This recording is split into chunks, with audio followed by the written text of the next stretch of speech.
Rome stretched like a net across the Middle Sea, its roads running straight as oaths, its laws hammered into stone, and men alike. The Republic did not merely raise armies, it forged citizens into legionaries, binding duty to land, pay, and honor in the forum. Votes set war in motion. In the fields, levies answered the roll as if answering the earth itself.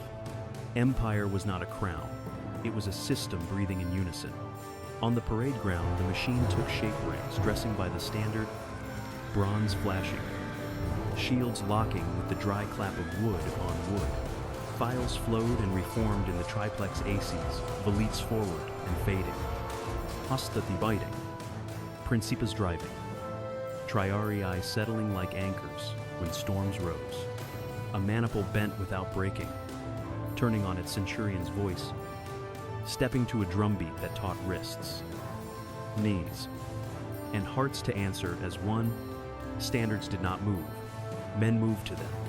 Behind the glitter, arteries pulsed, supply trains creaking, mills grinding, bridges laid in a night, milestones ticking off the will of the Senate.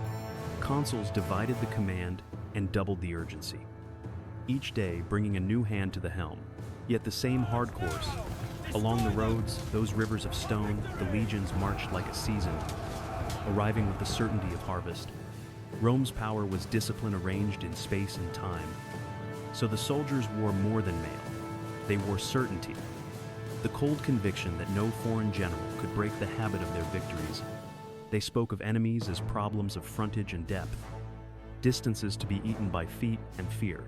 Pride, polished bright, left a thin edge of contempt along every blade. And yet, beyond the wheat plains of Apulia, a shadow was measuring their steps. Hannibal watching the Roman war machine come to a field made to unmake it.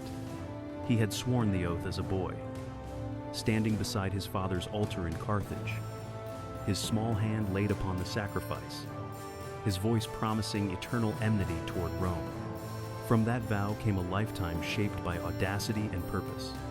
Hannibal Barca grew not into a soldier of chance, but into a mind sharpened against empire, a commander who would not wait for Rome to come, but would bring war to Rome itself. Where others saw a sea and a mountain range, he saw a path. His plan was madness and mathematics in equal measure. He would cross the Pyrenees, ford the Rhone, and climb the frozen spine of the Alps with men who spoke 10 tongues and fought for none but him. Libyan infantry drilled like iron hinges. Iberian blades flashed quick as light. Gauls brought ferocity. Numidian horsemen, the wind itself, they were fragments of the world, bound not by flag or creed, but by his will. The mountains tried to kill them. Ice devoured trails. Cliffs fell like judgment, and avalanches buried elephants beneath white silence. Yet when the remnant finally descended into Italy, they were ghosts made flesh. Hardened by cold and legend, their commander rode at the head, scarred, calm, and certain he had crossed not merely mountains, but the limits of fear. Now, the storm he carried was at Rome's door, and the Republic would answer with every legion it could raise. Italy burned. After Trebia's frozen ambush and Trasimene's fog-drowned massacre, the Republic staggered, but did not fall. In Rome, the Senate's marble calm cracked beneath fury. Fabius Maximus, the cautious delayer, had taught survival by shadowing Hannibal, refusing open battle, but patience was mistaken for fear. The people demanded not endurance, but vengeance. So the Republic forged an answer in iron and pride. New legions were levied from boys, barely grown, and veterans recalled from distant garrisons. 2 consuls would share command, alternating days like the swing of a pendulum. Varro, the tribune of the mob, breathing rage. Paullus, the patrician soldier, guarding restraint. Together they led an army the size of a city, 80,000 men marching south, a red tide rumbling along the Appian dust. Apulia awaited them wide, dry and windswept, a land of grain and open sightlines where Rome's numbers could crush a cornered foe. Hannibal had already taken Cannae's granaries, baiting them with their own supplies, drawing them to the plains by the Aufidus River. There, in the rippling heat, the dust would rise like smoke, and the machine of Rome would meet the mine that had crossed the Alps. Dawn was coming, and the earth was waiting to tremble. Dawn bled across Apulia in a thin band of copper, the wheat stubble silvered with dew, and the Aufidus glazing like a blade. Heat already pressed from the east, carried by a dry wind that lifted dust in slow, deliberate spirals. The land was a page waiting for ink. The horizon, a hard line where fate would sign its name. Along that line, Rome unfurled. Standards rose, cloth snapping, eagles catching the early light, while ranks dressed and shields thudded into place. The ground muttered under 80,000 sandals, a continent of leather and iron settling into formation. Voices moved like currents, oaths spoken low as if confided to the earth. On this day the command alternated, and the army knew it. Varros turned beneath the standards, urgency run hot in the blood, Paullus riding grave and silent, caution clamped behind his teeth. Optiones paced the files. Centurions tapped helms with vine staves, and the breath of the host felt like certainty made visible. To the men in the rear, Rome seemed too vast to be resisted. To the men in the front, resistance seemed an errand they had come to collect. Across the field, Hannibal's line waited lean and spare, banners quiet in the same wind. Horses worried their bits. Numidian scouts sketched half-moons in the dust, and the Carthaginian general stood like a fixed star. While the sky brightened, he raised a hand, a small motion swallowed by the plain, and runners slipped away as if the earth had opened paths for them. No speeches, no thunder, just a calculus written on faces that had crossed the mountains to solve it. Horns sounded Roman. Then Carthaginian call and answer braided through the heat haze. Velite stepped out, slinging stones and hefting javelins, while across the way skirmishers shook their shields and began to walk. Standards dipped, reins tightened, the east wind carried grit to every tongue. Then, with the sun just clearing the rim of the world, the first missiles rose. The field stretched flat and merciless beneath the August sun, bordered by the slow, brown shimmer of the Aufidus and framed by the dry sigh of the east wind. Dust moved before the armies, like a living thing, lifting in slow coils that blurred banners and edges. It was a perfect killing ground, open, level, without refuge or surprise. Here, the geometry of war would decide the fate of nations. Rome built its formation as it built its empire dense, orderly, unyielding. The center swelled deep, a living wall of shields stacked in ranks upon ranks. Hastati pressing behind velites, principes behind them. The triarii crouched like anchors at the rear. The legions stood shoulder to shoulder, so close that the ground beneath them seemed to darken under weight alone. On each flank, the cavalry braced thin and nervous, tethered to hold long enough for the center to crush the Carthaginian line by mass alone. It was a formation born of confidence numbers as weapon, momentum as faith. Across the stinging dust, Hannibal's design answered with quiet precision. His center, of Gauls and Iberians, bulged forward in a shallow arc, a curve meant not to resist but to absorb. Behind them, on either flank, stood his Africans, armored and still, their bronze and leather catching the sun like drawn blades. They were the hinges on which the day would turn, held slightly back. Their silence, the promise of movement yet to come. Every interval was chosen, every pace of ground accounted for. To the right, Hasdrubal's heavy cavalry gathered like a thunderhead. Reinstaut, the horse's breath already steaming in the heat. To the left, Numidian riders drifted loose and light, laughing through dust, their speed and chaos masking purpose between river, wind, and discipline. The battlefield had become a trap, drawn in perfect lines. Drums slowed, then stopped. The heat thickened. The banners stilled, and the air seemed to wait. Across that measured silence, two armies faced each other not as men, but as designs, one rigid and immense, the other curved and patient. Then, with a sound like the breath before impact, the Roman mass began to move. The battle began not with a roar, but with the hiss of dust and the rattle of missiles. Stones and javelins arced through the heat, vanishing into a wall of sound shields, struck. Horns blared, and the first lines met with the low, grinding thunder of men colliding. For a heartbeat, the two armies locked, still as iron under the weight of their own noise. Then the Roman advance began to push, slow and inevitable, a red tide grinding forward one measured step at a time. Before them, the Carthaginian center bent, the Gauls and Iberians gave ground by inches, sweat and dust, streaking bronze, eyes fixed on the officers' gestures that dictated every backward pace. Their line, once curved outward like a bow, now drew inward under pressure.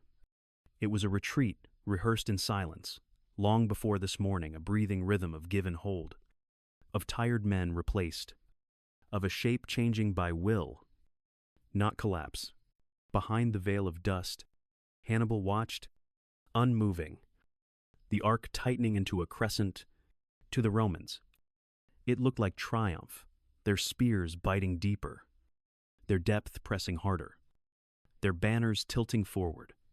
The legion was feeding on its own confidence, driving into the gap it thought was victory. In the corners of the field, cavalry cries rose and fell, Hasdrubal hammering the Roman right, Numidians needling the left, but here in the center, the true design unfolded in silence.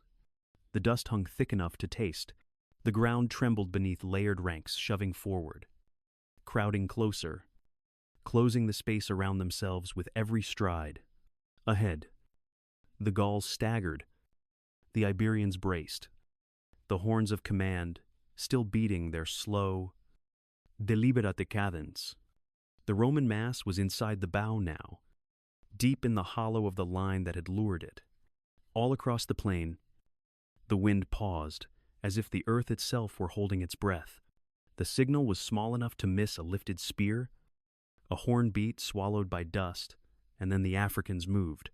On both flanks, the veteran heavy infantry pivoted like doors swung on hidden hinges, shields flashing, blades coming level.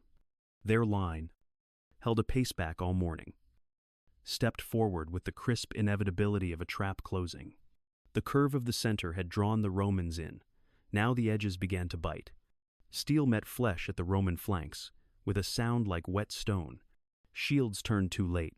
Ranks tried to dress, and found no room to breathe. Centurions shouted to wheel, to open, to face the new threat. But the press of bodies made obedience impossible. The Roman mass, packed for the thrust, had no hands left for the sides. Behind them, thunder rolled. Hasdrubal's heavy cavalry, free of the broken Roman horse, swept in a dark arc across the rear, like a storm finding its coastline. Lances punched through the fringe, then vanished, then returned, cutting corridors that closed again at once. To the opposite wing, the Numidians clung and needled, a net of speed that kept any hope of escape fluttering, and then still. The dust climbed and thickened until horns were only ghosts and orders arrived as silence. Standards bobbed and then disappeared, swallowed by men who could no longer see the sky. The ground turned treacherous, slick with blood, churned to paste by 100,000 feet, so that every step was a stumble, and every stumble a fall that could not be corrected. In the crush, arms pinned at ribs, a sword weighed more than a man's breath. From above, the geometry was complete. The concave belly had tightened into a ring front fixed by Gauls and Iberians, sides hammered by Africans, rear sealed by snorting horses and iron.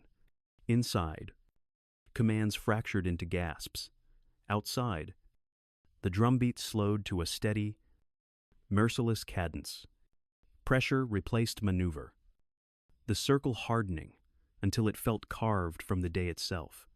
And in that locked, suffocating stillness, the lid settled on the box. Heat, dust, bodies locked so tight that breath became a ration. Men pressed chest to back until shields were wedges and swords were weights pinned at the hip. The circle held, and pressure did the work of blades. A man died first by inches of air stolen from him, then by the iron he could not lift. Standards sagged into the crush and vanished like sinking stars. Around the rim, the killing was method, not fury. African ranks worked in relays thrust. Step back. A fresh file forward, while officers marked the cadence like carpenters. Measuring cuts, each Roman shove bulged the ring and drew a hammer. Hasdrubal's horse scythed the rear. The Numidians stitched shut any seam with dust and laughter.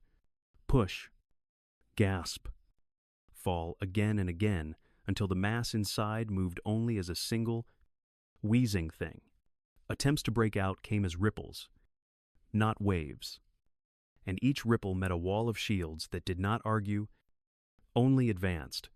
Voices shrank to coughs, to prayers, to the creak of leather, and the slip of feet on a ground turned slick and faithless. The drumbeat slowed, then ceased, leaving only the soft clatter of what would not rise again. And when the circle loosened at last, the field lay quiet beneath a mountain of silence, and a few shadows moved away toward dusk, the first shapes in a field of ghosts. Dusk laid a pale skin over the plain, and the dust that had choked the noon now drifted in thin veils across a country of stillness. Shields lay like fallen moons. Spears pointed at nothing. Standards half buried, as if the earth were taking them back. Crows wheeled without sound, and the wind moved the torn edges of banners as gently as the hem of a shroud. The heat bled away, and the ground, blackened and slick, began to cool. Hannibal rode at a walk, and then on foot, passing between ranks that would never form again. His voice carried low spare the wounded who threw down arms, bind those who yielded, strike down cruelty as theft of discipline. Officers moved with tablets and cords, counting captured eagles, gathering helms, measuring what the day had paid. Victory was tallied not in shouts, but in handwriting. Here and there, the living made small. Stubborn sounds water asked for. A name repeated to no one. A prayer whose God had already answered. A handful of Romans slipped along the river grass, shivering in sun-cracked armor, following the last thin thread of dusk towards safety.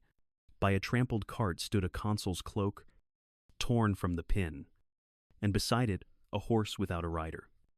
Reins gathered in blood-tinged puddles. A standard-bearer's fist still clenched air where the pole had been. Hannibal stopped where the circle had been tightest and looked long at the work his mind had done and his men had borne. He ordered the ground cleared for burial mounds, and the prisoners set apart.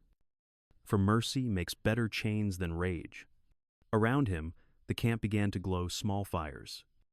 Low voices. The ritual of a day surviving itself. The field was decided beyond appeal. But when he lifted his eyes toward the north, the night seemed to hold the shape of a city that would not die. And Rome was already gathering itself to answer. In Rome, the doors stayed shut and curtains stayed drawn. Not for fear, but by law. Decrees were read in the forum, no public mourning, no black garments, grief to be carried under the skin, while the state kept its face to the sun. Tablets were stamped, magistrates appointed, and the city's heartbeat turned from lament to labor. The Republic answered catastrophe with procedure. The Tiber saw oaths taken at dawn.